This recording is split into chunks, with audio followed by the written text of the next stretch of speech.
देशातील शिक्षण व्यवस्थेतील अनियमितता, पेपरफुटी आणि परीक्षा प्रक्रियेतील गोंधळाच्या निषेधार्थ नागपुरात विद्यार्थ्यांसह विविध संघटनांनी आंदोलन केले। यावेळी केंद्रीय शिक्षण मंत्री धर्मेंद्र प्रधान यांच्या राजीनाम्याची मागणी करण्यात आली।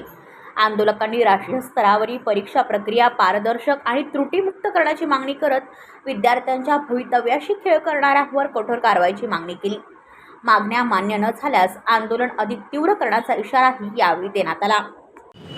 माझं नाव अनिरुद्ध अशोक लोखंडे आणि आमचा जो आज इथे प्रोटेस्ट करण्याचा जो मुद्दा आहे तो आहे वारंवार जो पेपर जे लीक होत आहे त्याबद्दल आहे। म्हणजे वारंवार पेपर लीक का बरं होत आहे, कुठे ना कुठे करप्शन होत आहे, त्यामुळे जे आहे पेपर लीक होत आहे।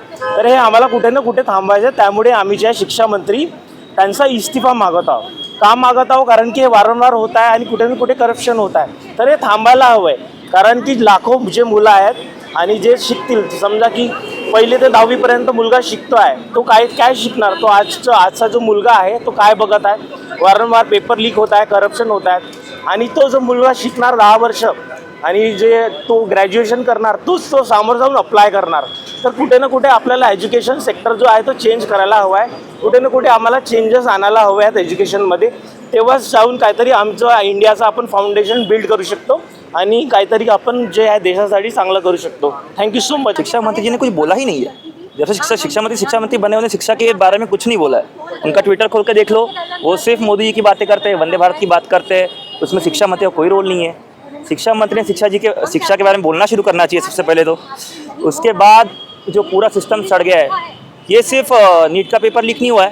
10 साल में 89, कुछ रिपोर्ट्स बोलते हैं 89, कुछ रिपोर्ट्स बोलते हैं 70। ये पेपर लीक सेंचुरी मारने के पहले हम चाहते हैं कि हम शिक्षा मंत्री की विकेट गिरा दें। ये जो 89 पेपर लीक 10 साल में बढ़ते जा रहे हैं, ये बहुत ही शिक्षा मंत्री से बहुत सिंपल हमारी मांग है कि शिक्षा की बात करना शुरू करें, अपनी एजुकेशन के बारे में देश को बताएं। उन्होंने, मुझे नहीं पता कितनी एजुकेशन है उनकी।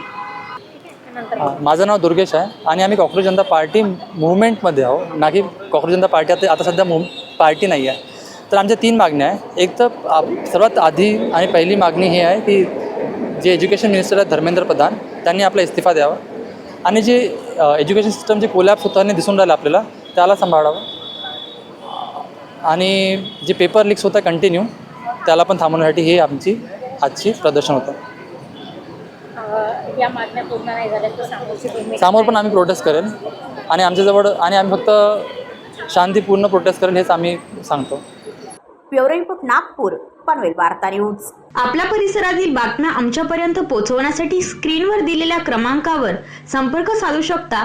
दूरध्वनी क्रमांक 8652414343।